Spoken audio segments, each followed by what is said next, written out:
సర్పంచ్ ఓటే కదా ఇది. సర్పంచ్ ఓటు కాదు, ఇది ప్రధాని ఓటు, మోదీ గారు ఓటు.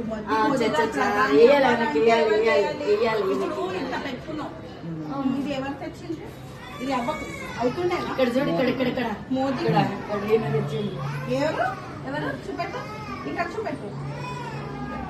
ఈయనకి వేస్తావా మరి? ఇప్పుడు డబ్బుల కోసం మన దేశం మొత్తం సర్వనాశనం అయిపోతుంది. మనం ఒక చిన్న డబ్బు కోసం ఆలోచిస్తాం. పెద్దగా ఆలోచించాలి కదా, కొంచెం మన దేశం కోసం కూడా ఆలోచించాలి కదా. అందుకోసం కానీ అన్ని మంచిగా చేస్తే మనకు కూడా మాకు కూడా నువ్వు నిజంగా చెప్పు, దేశాని కోసం ఆయన మంచిగా చేస్తున్నాడా లేదా? ఇప్పుడు మన తప్పు ఏముంది? కాదు, కార్పొరేటర్ ఎవరు ఉన్నారు? బీజేపీ అయినా ఉన్నారా? లేదు. ఎమ్మెల్యే మన బీజేపీ అయినా ఉన్నారా? లేదు. మనం గెలిపేలేదు వాళ్ళకి. ఎమ్మెల్యే మన బీజేపీ అయినా లేదు. ఇప్పుడు నీళ్లు లేవు, రోడ్ మంచిగా లేదు, మాకు ఇది లేదు, కరెంటు పోతుంది అనడానికి ఎవరి బాధ్యత? వీళ్ళ బాధ్యత. ఈయన బాధ్యత ఏంటి? ప్రధాని బాధ్యత ఏంటి? మన దేశాన్ని మొత్తం మంచిగా చూసుకోవాలి. ఇప్పుడు దేశాని కోసం అయితే ఎన్నికలు ఉన్నాయి కదా, ఈ ఎన్నికలు అర్థం చేసుకో దేనికి ఉన్నాయి. ఈయన అయితే హ్యాపీ కదా, ఈయనతో అయితే ఖచ్చితంగా ఉంటాయి. Your educated, you understand. So ఏం చేయాలి?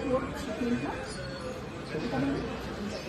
ఎట్లయినా ఏంటి మిస్టేక్ అండి, మన వాళ్ళు 40 సంవత్సరాల నుంచి ఆయననే వస్తున్నాడు. ఏం చేస్తున్నాడు అమ్మా? మళ్ళీ ఆయనకే ఓటిస్తారు. ఎందుకంటే 1000 చేస్తాడు, 2000 చేస్తాడు, 100 వేస్తాడు. ఏదో తీసుకో, ఏమన్నా కాదు. ఓట్ వేయడం మాత్రం కరెక్ట్ మనిషికి వేయాలి. Thank you.